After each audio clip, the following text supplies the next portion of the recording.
So, hello motorcycle fans, boys and girls, particularly fans of the Honda CB500X. How's everybody doing? You may have thought I've abandoned you because I've been getting into RC trucks and having fun driving those around, and actually started a new vlog. It's called Q's RC Vlog, and I'm gonna keep my RC videos over there and my motorcycle videos over here.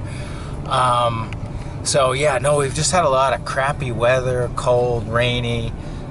Today is absolutely gorgeous, 55 degrees, not a cloud in the sky. So I'm gonna go jump on the old CB500X and let you know what's been going on. So watch this. I never get tired of that, man. I never get tired of the way this bike just immediately fires up. And it did that a minute ago over at the storage unit after sitting for days, and you know, I'm sure I could wear out the battery if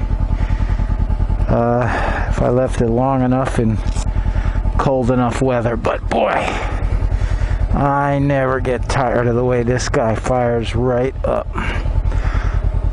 So, away we go.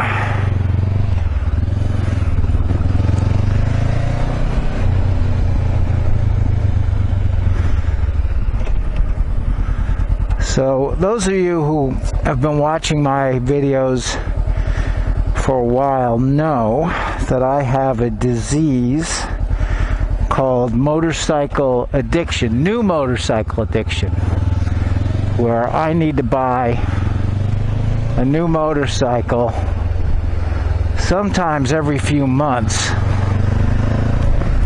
And my latest thing now is to buy the opposite of this. So, you know, this is my do-it-all dirt bike, small displacement, great little motorcycle.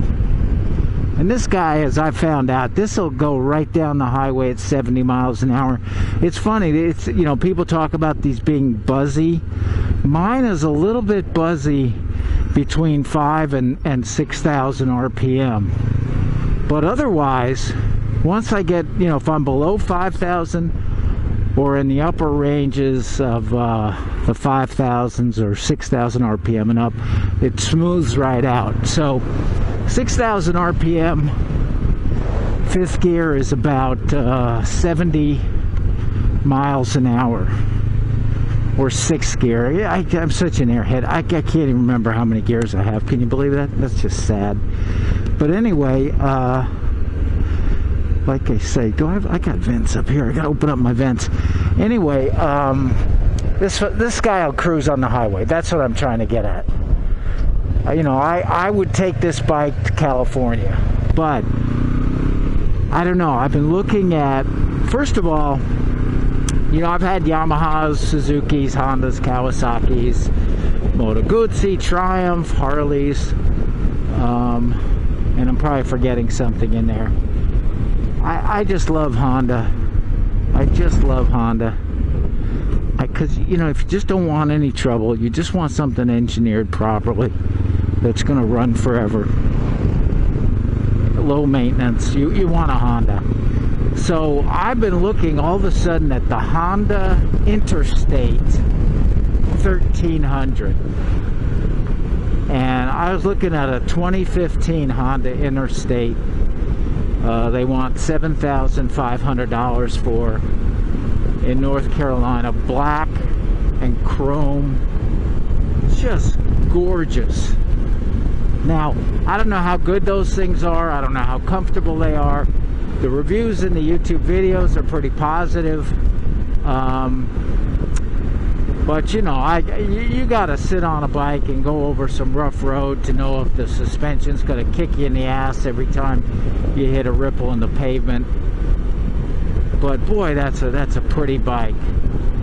So now with my retired status, I don't just have cash lying around where I could trade this in on half of what I paid for it, take a $2,000 loss on this, but have them apply a couple grand to the Interstate and shell out $5 to buy the Interstate. I just can't do that, number one. Number two, I'm fighting this addiction of mine, because I know once I get the Interstate, I'm gonna miss the ability to go down a dirt road. You know, I'm gonna want a Triumph Tiger or some. You know, I'm gonna want a bike like this, and I don't. If I don't have the $5,000 difference, I sure as hell don't have the. I sure as hell don't have the $7,500 to just plunk down on a new bike, plus the title, plus the insurance, plus whatever other nonsense, you know, I have to come up with. But I'll just leave it at this. I think that Interstate is gorgeous,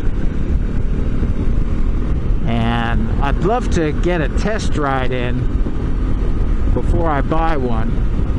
But CB500X fans, worry not, because I am determined to keep this for a year. Now the only thing that could change that is I might put this for sale on Cycle Trader or Craigslist or eBay or all of the above at a very healthy price.